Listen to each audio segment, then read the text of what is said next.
Today we're going to plow the garden. I've got our old 3-bottom semi-mounted plow hooked onto Johnny 5, and we're ready to go.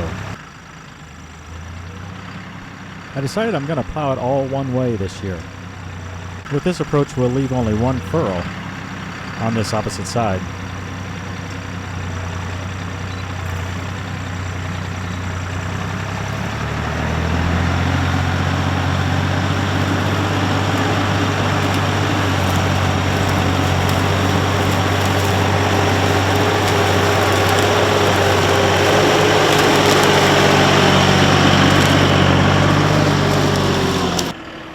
Probably I'll tell you a little about this old plow. It's an Oliver brand plow from the 60s. Its model number is 565. I bought it because it's exactly the same style as the plow my dad used on the 1950T back on the farm. So I got it not because I needed it, but because I wanted to play with it. Some of you may have never seen a semi-mounted plow or heard that term before. The plow connects to the bottom 2 lift links on the 3-point hitch. The top link is not used. The rear of the plow is held up with the tail wheel.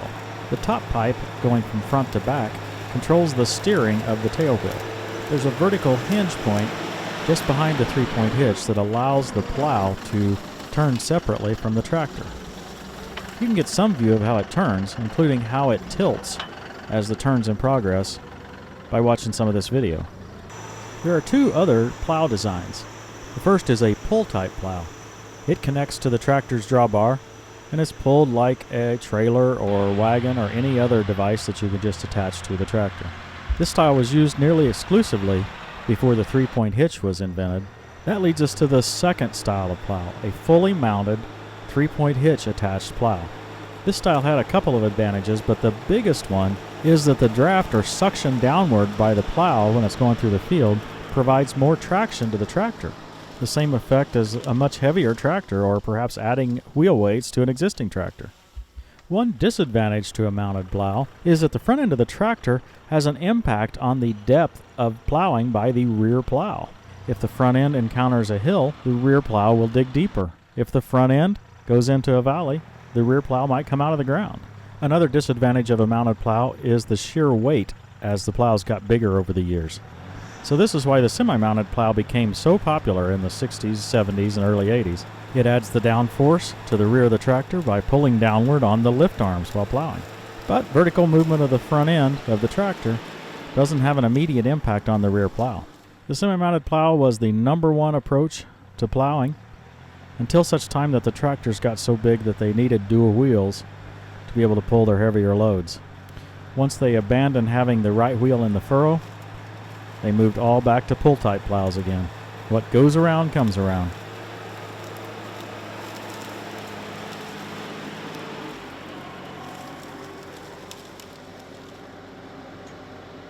Last fall I had the opportunity to use this plow on a project we did not video. In that project I broke off the third cutter, as they say. This is because it was swinging freely. It was missing a piece.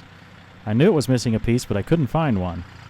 Once I broke it, the problem became more urgent. I needed that third cutter, so I looked and looked. I finally found a guy on Craigslist a long way from here that said he had plow cutters for Oliver plows. So here it is. I just got it put on this morning before this project. It's a little bit fancier than the existing cutters on my plow. It's got the spring cushion. Looks like I don't have it adjusted perfectly. I need to lower it a little bit so it cuts more. And it needs to be moved to the left a bit further. Unfortunately, I've got it as far as the adjustment allows it to go.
Christy, it's not as rough this year as last year.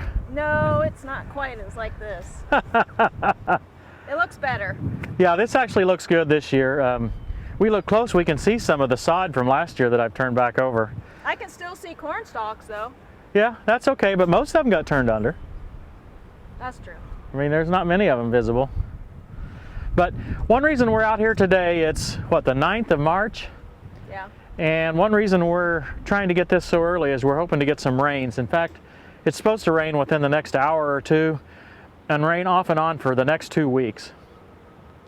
It's a little bit wet to plant garden right now, but it was fine for plowing as long as we do get those rains. You know, if we don't get rains, it'll all dry up and these will be big, nasty. This will be your fault. Just like last year, just like all the time, right? Yep. So, thank you for letting me get the plow. You're welcome. She can't understand why I need the plow, and I don't need the plow. No. The tiller would do fine on this, guys. It's nostalgia. It is nostalgia. So, yeah, you can say I should have no-tilled, I shouldn't be plowing, I don't care. This is memories, it's nostalgia for me. It does smell good. It's really nice. Hey, I hope you guys enjoyed it. It's our first turning over of the soil for the spring. That's kind of a monumental time, Christy. Yeah, we're so tired of winter. Yeah, it's 60 degrees today and it's awesome. Thanks for watching, everybody. We'll see you next time on Tractor Time with Tim.